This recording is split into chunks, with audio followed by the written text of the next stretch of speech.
Toi aussi, t'en as marre de voir des écolos se faire taper dessus? T'en as marre de voir des catastrophes naturelles tous les 4 matins? Et tu te dis que l'argent domine ce monde? Sache que t'as raison. C'est ton épargne qui donne ce pouvoir à la finance. C'est pour ça qu'on te dit d'investir dans la spiruline. D'après Oxfam, 50% de ton impact environnemental est dû à ton épargne.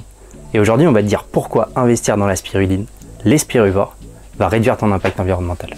Bon, première raison, tu l'as capté, il y a un petit problème de CO2 actuellement sur Terre, ce qui fait qu'il y a un léger réchauffement climatique. La bonne nouvelle, c'est que la spiruline, elle fait énormément de photosynthèse.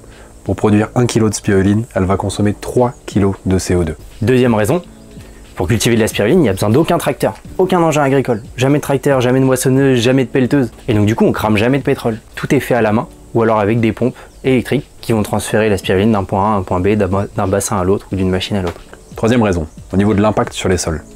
Tu l'as peut-être suivi, mais avec la monoculture intensive, les sols sont de plus en plus appauvris. La spiruline, elle pousse de façon hors sol. Dans nos bassins, on a des bâches et la spiruline n'est pas en contact avec le sol. Ça veut dire qu'elle peut être produite n'importe où, que ce soit sur des sols qui ne sont pas fertiles, pour laisser les sols fertiles à d'autres cultures, ou même en ville, en se rapprochant des villes, sur le toit d'un supermarché, sur le toit d'un immeuble, ou que sais-je. 4. Au sujet de la consommation d'eau. La spiruline consomme très peu d'eau. Pourquoi? Parce que même si, à première vue, c'est un bassin rempli d'eau, ce bassin, on va le remplir qu'une fois, contrairement à une plante qu'on va arroser systématiquement. Et dans ce bassin, on va capturer la spiruline. La seule consommation d'eau qu'on va avoir, ça va être pour compenser l'évaporation, quelques fois dans l'année, et pour faire la vaisselle, pour nettoyer le matériel. Tu l'as compris, la spiruline, c'est écologique. Et nous, les spirivores, on essaie d'aller encore plus loin. Pour cela, on travaille énormément sur le sourcing. Le sourcing des emballages, le sourcing des intrants pour les producteurs, et les méthodes de culture.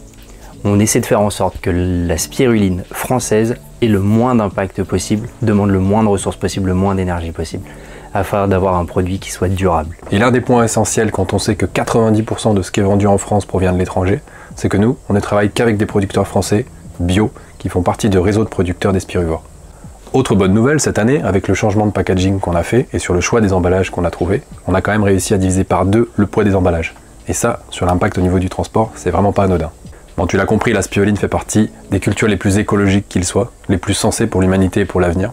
Alors si toi aussi tu veux faire partie du changement, être acteur et investir dans une société à impact éthique et écologique, c'est le moment de nous rejoindre, c'est le moment de rentrer au capital et de participer à notre levée de fonds. On t'attend et pour tous les renseignements, c'est dans la page juste en dessous.